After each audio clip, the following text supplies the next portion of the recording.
अस्सलामुअलैकुम, this is माया जफ़र और मैं बात कर रही हूँ मैक ऑर्गेनाइज़र के प्लेटफॉर्म से। इस प्लेटफॉर्म से ये मेरी पहली वीडियो है जिसको स्पॉन्सर किया है Mac group Hitachi air conditioners ने। मेरी जो ये वीडियो है वो है कि हम लोग तुर्की का वीज़ा कैसे अप्लाई कर सकते हैं, हमें तुर्की का वीज़ा अप्लाई करने के लिए किन किन डॉक्यूमेंट्स की जो है वो ज़रूरत होती है, क्योंकि बहुत से लोग जो है वो तुर्की का वीज़ा अप्लाई करने के लिए जो है वो परेशान रहते हैं कि हम लोग कैसे अप्लाई करें। तो मैं इस पूरी वीडियो में आपको बताऊंगी कि आपने किस किस तरीके से किस वे से आपने जो है वो तुर्की का वीज़ा अप्लाई करना है। आपके लिए आप किस वेबसाइट के ऊपर जाके जो है वो ऑनलाइन एप्लीकेशन फॉर्म जो है फिल कर सकते हैं। आपने अपनी होटल बुकिंग आपने कहाँ करनी है, आपने अपनी फ्लाइट रिजर्वेशन कैसे करवानी है, आपने अपनी जो है वो सारे जितने भी प्रोसीजर जो जो आते हैं वो सारा कुछ मैं इस वीडियो में स्टेप बाय स्टेप आपको बताऊंगी। लेकिन वीडियो शुरू करने से पहले अगर आपने मेरे YouTube के चैनल को सब्सक्राइब नहीं किया है तो पहले इसको सब्सक्राइब करें और बेल आइकन के बटन को दबाना मत भूलें। वीज़ा अप्लाई करने के लिए कौन कौन सी रिक्वायरमेंट है चले आइए हम देखते हैं। नॉर्मली जो वीज़ा है ना वो 7 दिनों में भी आ जाता है, कभी कभार इसको 2 वीक भी जो है वो 2 वीक भी लग जाते हैं, कभी कभार ये 4 वीक्स में भी आता है। लेकिन अगर आपका केस स्ट्रेट फॉरवर्ड है तो आपका जो है वो वीज़ा जल्दी भी आ जाता है।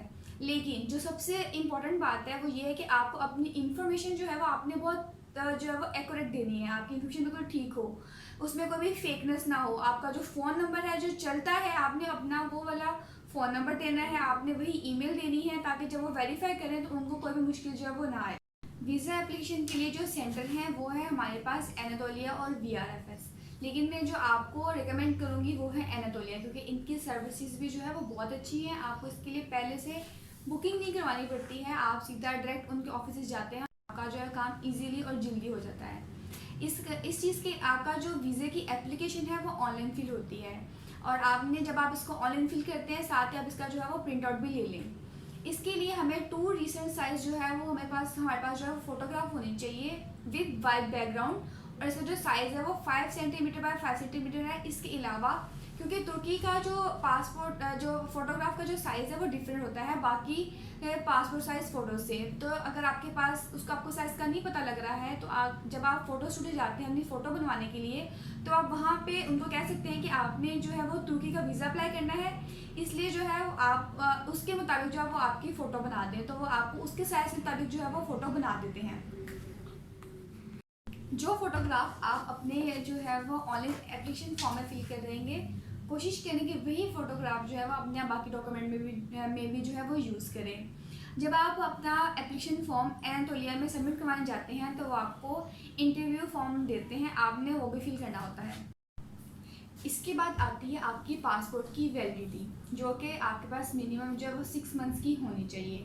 अगर आपने कोई ट्रैवल किया हुआ है उसकी कोई हिस्ट्री है तो वो भी आपके पास जो है वो होनी चाहिए, उसकी सारी फ़ोटो कॉपीज़ आपके पास होनी चाहिए। आपके पास पासपोर्ट के फ्रंट की कॉपी, आपका जो है वो साइन वाला जो पेज है वो, आपके जितने भी वीज़े लगे हुए हैं पासपोर्ट के ऊपर उन सब की कॉपीज़ आपके पास होनी चाहिए। आपके पास CNSA की फ्रंट और बैक की कॉपी होनी चाहिए और जो जितनी भी कॉपीज़ हैं आपकी वो सारी की सारी जो है वो A4 साइज़ में होनी चाहिए। इसके बाद हमारे पास आती है आपकी ट्रैवल इंश्योरेंस। आपने वीज़ा अप्लाई करना होता है तो उसकी एक ही रिक्वायरमेंट है कि आपके पास ट्रैवल की जो है वो इंश्योरेंस होनी चाहिए, जिसकी जो है वो $50,000 से लेकर $30,000 तक होती है। लेकिन बाज़ लोग जो है वो उसे डर जाते हैं कि $50,000 बहुत ज़्यादा है, हम लोग ये कैसे पे करेंगे, तो ये बेसिकली इसकी इंश्योरेंस की जो है वो कवरेज होती है। बेसिकली तो जो है वो अकेले बंदे का जो ट्रैवल इंश्योरेंस जो है वो 2500 से 3000 के रेंज में बन जाता है, लेकिन अगर आप फैमिली की बनवा रहे हैं तो 5000 में जो है वो आपकी ट्रैवल इंश्योरेंस जो है वो आपको मिल जाती है। ट्रैवल इंश्योरेंस के लिए जो मैं वेबसाइट यूज़ करती हूँ वो है smartchoice.pk। आइए मैं आपको बताती हूँ कि smartchoice.pk से हम लोग अपनी ट्रैवल इंश्योरेंस कैसे ले सकते हैं। अब आपने गूगल पर जाना है, आपने लिखना है ये smartchoice.pk, ये इसका लिंक है, आपने इसको क्लिक करना है तो आपके पास इस तरह की जो है एक वेबसाइट जो है वो ओपन हो जाएगी। ये है हमारे पास smartchoice.pk। अगर आप इधर आते हैं, अगर आप यहाँ पे देखते हैं ट्रैवल के नाम से एक टैब बनी हुई है, आपने इधर जाके तुर्की ट्रैवल इंश्योरेंस के ऊपर जो है आपने क्लिक कर देना है। आपने जब क्लिक करेंगे तो आपके पास एक जो है वो टैब ओपन हो जाएगी, आपका एक पेज ओपन होगा जिसमें आपने बताना है कि आपने किधर जाना है। आप तुर्की जा रहे हैं, आपने कब जाना है और कब वापस आना है, कि आपकी डिपार्चर डेट कौन सी है, आपकी रिटर्निंग डेट कौन सी है, आपने वो बता देनी है। ठीक है, आपने बताना है कि आप इंडिविजुअल जा रहे हैं या आप फैमिली मेम्बर के साथ जा रहे हैं। आपने अपनी डेट ऑफ बर्थ बतानी है और आपने जो है ये व्यू कोड के बटन को जो है वो क्लिक कर देना है। जब आप ये क्लिक करेंगे तो आपके पास एक नेक्स्ट पेज ओपन होगा जिसमें आपके सारे इंश्योरेंस की जो है वो प्लान्स जो है वो मौजूद होंगे। ये देखिए आपके पास यहाँ पे तकरीबन 27 जो है वो प्लान्स जो है वो शो हो रहे हैं।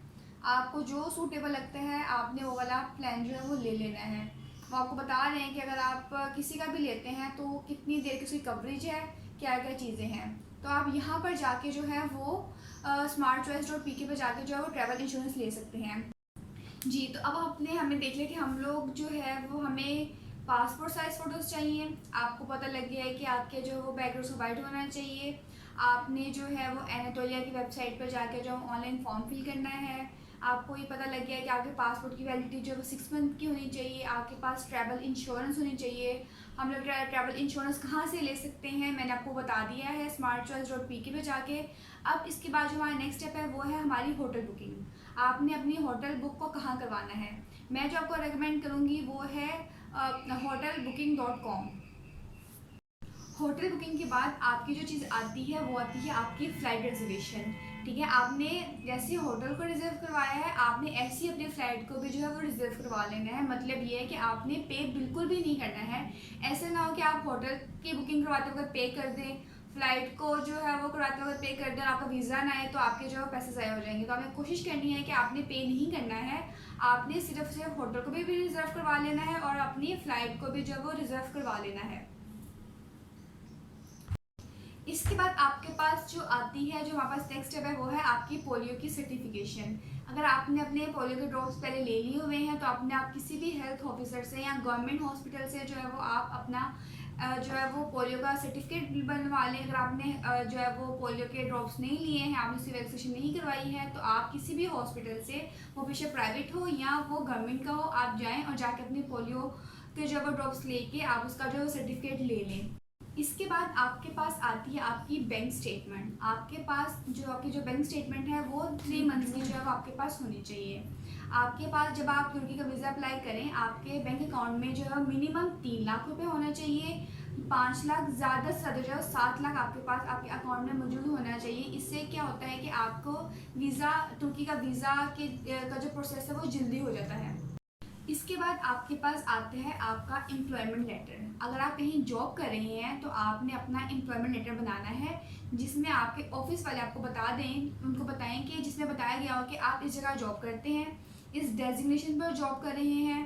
ठीक है, आपकी सैलरी इतनी है, उन्होंने आपको अलाउ किया है या आपको लीव ग्रांट कर दी है कि आप तुर्की जा सकते हैं, आप अपने ट्रिप पर जा सकते हैं। ठीक है, आपको मैं ये भी दिखाती हूँ कि एम्प्लॉयमेंट लेटर कैसे बनता है। आइए हम लोग देखते हैं वो कैसे बनेगा। ये है हमारे पास मेरा ये जो बना हुआ एम्प्लॉयमेंट लेटर है, ये एग्जांपल है। ठीक है, आपका एम्प्लॉयमेंट लेटर जो वो इस तरह का होना चाहिए जो कि आपके जो है वो ऑफिस के लेटर हेड के ऊपर होना चाहिए, जिसमें ऑफिस का एड्रेस और फ़ोन नंबर हो और इसका फॉर्मेट कुछ इस तरह का होगा। ठीक है, जिसमें आपने बताया है कि आपका नाम, आपका CNSE ये है, आप इस जगह काम कर रहे हैं, आपका डेजिग्नेशन ये है और ये वाली सैलरी है। ठीक है, मतलब आपने इस चीज़ को जो है इस तरह का आपने लेटर लेके जो है वो अपने डॉक्यूमेंट में रखना है। आपने देख लिया कि आपने एम्प्लॉयमेंट लेटर जो है वो कैसे बनेगा। ठीक है, अब हमारे पास जो नेक्स्ट स्टेप आता है वो आता है कि आपका बिजनेस जो है, बिजनेस अगर आपको बिजनेस कर रहे हैं तो उसके लिए आपके पास बिजनेस आपका जो रजिस्टर हुआ होना चाहिए। ठीक है, इसके अलावा इसके बाद हमारे पास जो है हमें NTN चाहिए होता है। वो अगर आप जॉब कर रहे हैं या आप बिजनेस कर रहे हैं, दोनों सूत्रों में आपके पास जो है वो NTN होना चाहिए।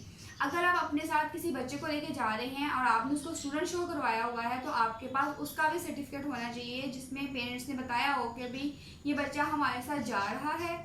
और उसके साथ कोई ना कोई गार्डियन के जो है एक लेटर बनता है, स्टाम्प पेपर बनता है, आपने वो बताना होता है कि बच्चा इस जा रहा है, उसका कोई ना कोई गार्डियन होना चाहिए। तुर्की का वीज़ा जो वो 18+ वाले लोग जो अप्लाई कर सकते हैं। अगर 18 से कम वाले लोग हैं तो उनको जो है वो कोई ना कोई अपने गार्डियन से परमिशन लेटर बनवाना होता है।